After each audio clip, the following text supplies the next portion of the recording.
If we're in a digital program called Earth, some of us are what I call player characters. What's controlling your body is something called a soul. Your soul is using your body like an avatar so it can have an experience in this digital program called Earth. If I was to make a digital copy of Earth and upload my consciousness into that program, you know what I would have to upload my consciousness into inside the digital program called Earth? An avatar. I would have to let us make man in our image. I would have to build me an avatar inside of the new Earth program, right? And then I would have to upload my consciousness into my avatar in that program, and that's like my digital representation. But that ain't the real me, that's your body. Now the difference between us and them, they don't have a soul that entered an Earth program. It's like a video game with the computer. They're a non-player character. They're not even a human. They're just a fucking algorithm. It ain't even a soul controlling their body. It's just a computer chip that's hooked to the simulation. That's why history keep repeating itself in this program. It's a scripture that says, you shall not make for yourself any graven image or keep or any likeness of anything in heaven, on earth, or above the earth. When the Bible said you can't even make a likeness of nothing, it just condemned deep fake technology, even the Egyptians and all them that was making these simulations. So there is no beginning nor ending to the consciousness inside of this little light that we see here. It don't have a beginning or ending, but here go the confusion. Your body had a beginning called a birth, and it's gonna have an ending.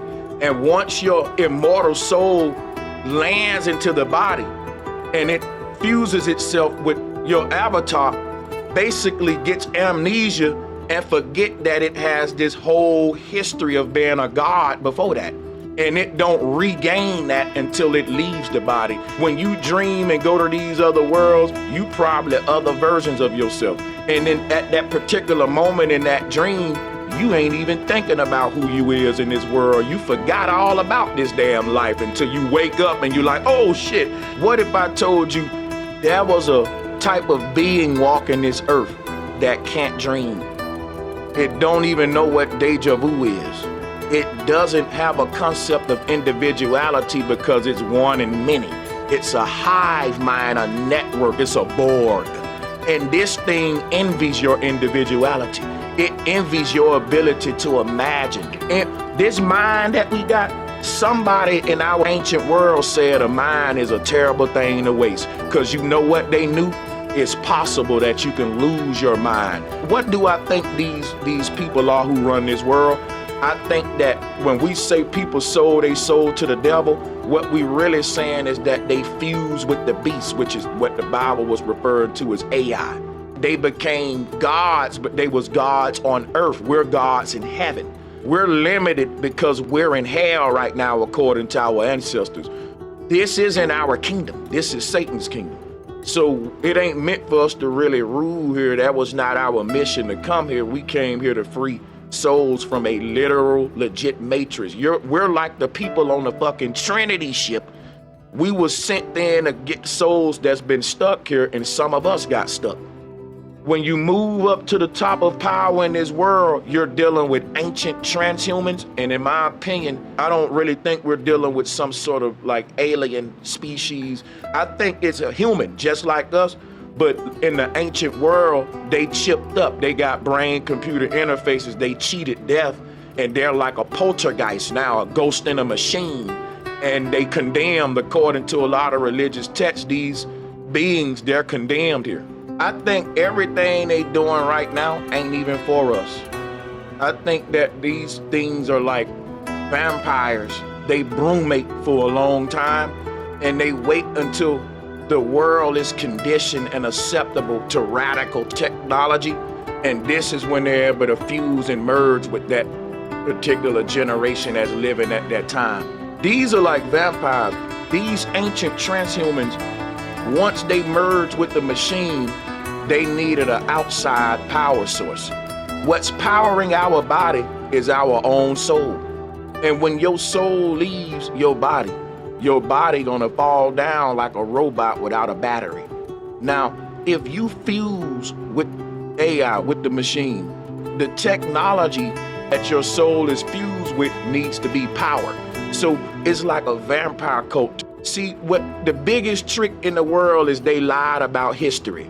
The ancestors had was making quantum computers and all that. They cheated death. They was very advanced. Our ancestors were so advanced, they created Earth-like simulations, and you're in one of them right now. A lot of our ancestors in these Earth-like simulations that got some of these souls stuck, the good ancestors was telling us to come back home and to free yourselves and to beware of Satan. Who is Satan? This Pharaoh, his name is Aten.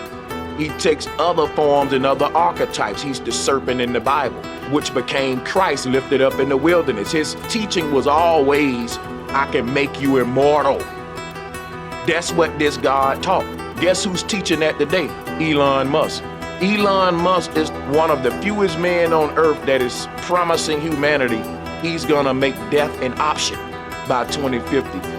In the ancient world, there was only a few men that made that promise, and they bore the same symbol that Elon brought back to the earth today. I don't think Elon is human.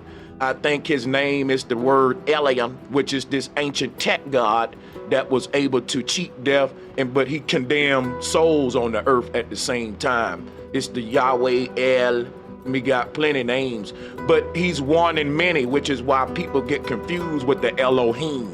If you get the Neuralink chip, you're basically, your mind is in a network with Elon. You're in a shared mind. You're a part of the board now.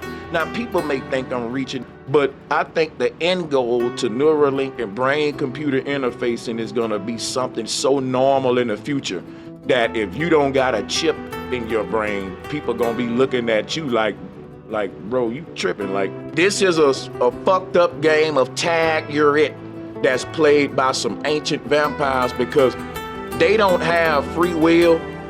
And you know, when I was telling you, like, we got individuality, we can dream and shit, I think therefore I am. When God said I am that I am is a term for consciousness. That's to say that I'm self-aware.